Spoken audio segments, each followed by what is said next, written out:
மகர ராசி நண்பர்களே, நீண்ட கால போராட்டத்திற்கு பிறகு ஒரு நல்ல நிலைக்கு வந்திருக்கீங்க. நிறைய மாற்றங்கள் உங்க வாழ்க்கையில நடைபெற ஆரம்பிச்சிருக்கு. பொதுவா மகர ராசியில பிறந்தவர்களுக்கு ஒரு தனி சிறப்பு ஒண்ணு உண்டு. கடகராசியில் பிறந்தவர்களுக்கும் ஒரு சிறப்பு உண்டு, மகர ராசியில் பிறந்தவர்களுக்கும் ஒரு சிறப்பு உண்டு. அப்படி பார்க்கும்போது இந்த வாரம் எப்படி இருக்க போகுது? ஞாயிற்றுக்கிழமை திங்கட்கிழமை சந்திரன் உங்கள் ராசிக்கு பாக்கிய ஸ்தானத்தில் சஞ்சரிக்கிறார். பாக்கிய ஸ்தானத்தில் சஞ்சரிக்கின்ற காரணத்தினால் பெரியோருடைய ஆதரவு கிடைக்கும். சில பேர் பார்த்தீங்கன்னா கோவிலுக்கு போயிட்டு வருவீங்க, உங்களுடைய தெய்வ அருளும் கூடுதலாக கிடைக்க ஆரம்பிக்கும். நினைத்த வேலைகளை உங்களால் நடத்தி கொள்ள முடியும். செவ்வாய்க்கிழமை புதன்கிழமை பார்த்தீங்கன்னா செய்து வருகின்ற தொழிலில் அக்கறை இருக்கும். உத்தியோகத்தில் ஒரு மேன்மையான நிலை இருக்கும். சில பேருக்கு எதிர்பார்த்த இடமாற்றம் கூட கிடைக்கும். தனியார் நிறுவனத்தில் வேலை செய்து வருபவர்களுக்கு ஒரு ஆதாயமான நிலை இருக்கும். வியாழக்கிழமை வெள்ளிக்கிழமை சனிக்கிழமை மாலை வரை பார்த்தீங்கன்னா கையில பணப்புழக்கம் இருக்கும். நினைத்த காரியங்கள் நடந்தேறும். பெரியவருடைய ஆதரவு கிடைக்கும். செய்து வருகின்ற தொழில் அதிகபட்சமான லாபத்தை காணக்கூடிய நிலை இருக்கும். இந்த வாரத்துல 7 நாட்களுமே சந்திரனுடைய சஞ்சாரம், உங்கள் சப்தமாதிபதி சந்திரன், அவருடைய சஞ்சாரம் பார்த்தீங்கன்னா ஒரு சாதகமா இருக்கு, நெகட்டிவா இல்லை. அது ஒரு பக்கம். இன்னொரு பக்கம் பார்த்தீங்கன்னா வச்சுங்களேன், 7ஆம் இடம், அந்த 7ஆம் இடத்துல குரு உச்சமாக சஞ்சரிக்கிறார். இது ஒரு சிறப்பான பலன் உங்களுக்கு. குரு உச்சமாக சஞ்சரித்து 7ஆம் பார்வையாக உங்கள் ராசியை பார்க்கிறார். 12 ஆண்டுகளுக்கு ஒரு முறை இது போன்ற ஒரு நிலை உங்களுக்கு உருவாகும். இதன் பின்னால் ஒரு 12 ஆண்டுக்கு அப்படியே பின்னாடி போய் பாருங்க, என்ன மாற்றம் நிகழ்ந்தது, வாழ்க்கையில் எந்த திருப்பு முனை உண்டானது பார்க்க தெரியும் உங்களுக்கு. அப்போ இந்த 12ஆம் இடத்திற்கு 7ஆம் இடத்திற்கு குரு வருகின்ற போதெல்லாம் உங்களுக்கு ஒரு வாழ்க்கையில் மிகப்பெரிய மாற்றம், முன்னேற்றம் கிடைக்கும். இல்ல குருவுடைய பார்வை சப்தம பார்வை ராசிக்கு கிடைக்குங்க. அப்ப இந்த காலம் என்பது ஒரு யோகமான காலம்.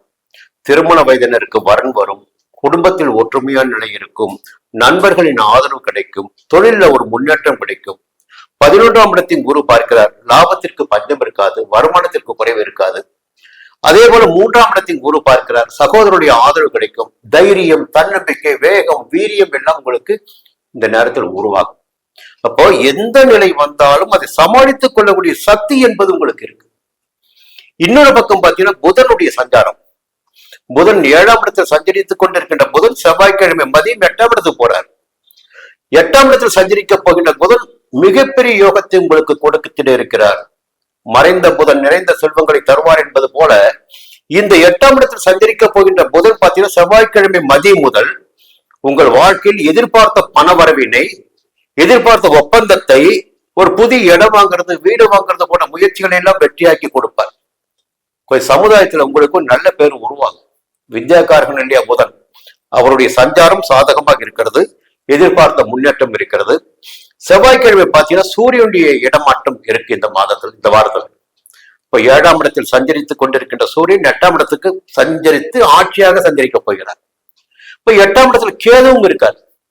இப்ப கவனிக்க வேண்டிய விஷயம் என்னன்னா, உங்களுக்கு குரு சஞ்சாரம் சாதகமா இருக்கு.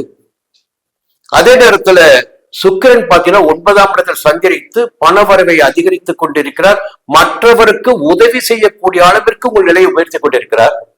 இதுவும் சாதகமா இருக்கு. புதனும் சாதகமாக சஞ்சரிக்கிறார். இந்த சாதகமான நிலைகளுக்கு மேலாக 8ஆம் இடம் என்பது அஷ்டமஸ்தானம், மறைவு ஸ்தானம், நோய்களை கொடுத்திடக்கூடிய ஸ்தானம், வழக்குகளை கொடுத்திடக்கூடிய ஸ்தானம், மறைமுக தொல்லைகளை கொடுத்திடக்கூடிய ஸ்தானம்.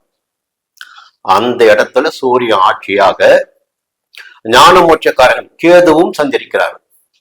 அப்போ என்னதான் வந்தாலும் திடீர்னு பார்த்தீங்கன்னா ஏதோ உடம்பு சரியில்லை, ஹாஸ்பிட்டலுக்கு போகணும்.